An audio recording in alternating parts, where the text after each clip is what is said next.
two antennas that I had, so I was using both of them.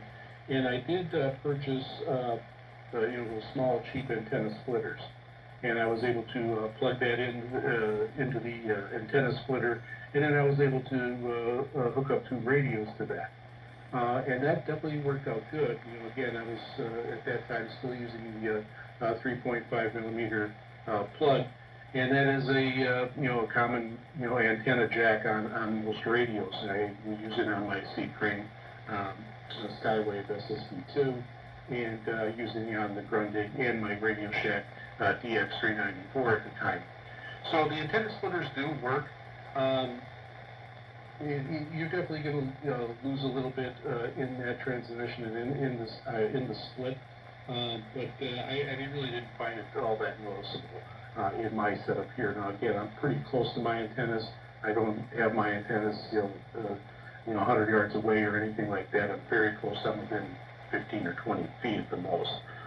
Those did work, and for a simple setup, you can get by with that. And those are only a couple $. And they do work.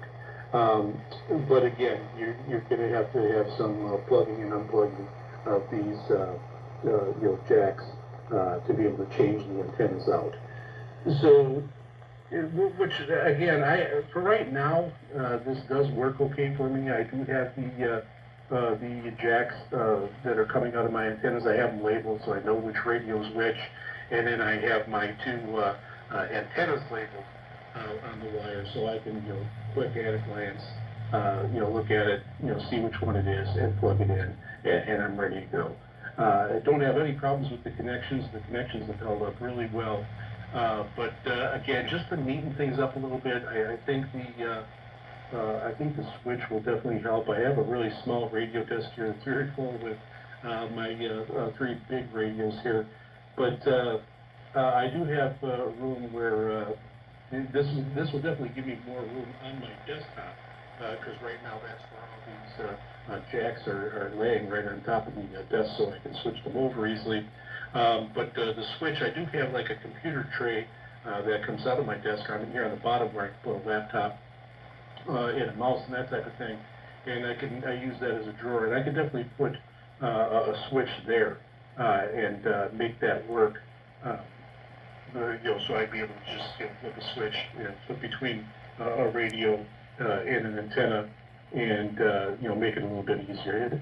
It'll definitely make it easier when I'm doing comparisons. I'm doing videos that I post on YouTube for reception, so you can see how like the TeKaDe 480 WLA works on my Grundig, and then I could switch it over right to my Helicopters SX100 on that same antenna.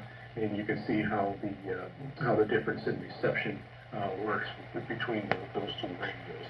That makes that very, very helpful.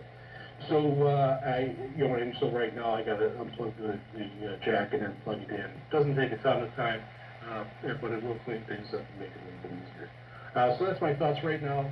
Let me know. What are you using for antenna switches? Are you even using antenna switches? You only run one antenna.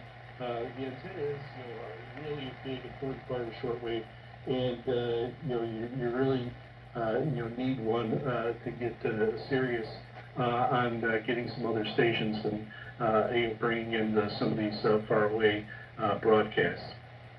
So making it easier to switch through, and some antennas sometimes the long wire is going to work. So you're going to want to be able to add that into your antennas, and be a lot easier to switch them out that way. So you want something easy, something like my jacks here that I'm just unplugging and plugging back in, or a switch. So let us know. Do you have a switch? Did you make your own switch, or did you purchase a switch? Let us know, and we'll get that information out to our listeners. So send us an email here at VOSRINT@yahoo.com. That's VOSRINT@yahoo.com. Or you can head over to our website at VOSRinternational.com, and you can click on the mail icon and contact us that way. Antennas being a huge part of the hobby, and is usually one of the question I get the most on what antenna I'm using. And it is really, depends on your location also. The antennas are a real huge part of the hobby, and trying different ones. That's the other thing. Antennas, you can build a lot of these yourself. You can try to build them yourself. You can get into different loops or long wires. It's a little bit more complicated when you get into amplifying it and that type of thing. But it is something that can be done by individuals, and that's one of the great parts of the hobby here. And antennas is a huge important part, just as important as the radio in most of the time. So location is going to depend a lot about it, but your radio and your antenna are your two main things. So that's why this subject is brought up the most often, and it is the largest question asked by listeners is antennas, especially even indoor antennas. So I do have a couple other antenna segments that are going to be coming up, so definitely be listening so you can catch those, and maybe you'll have some more questions.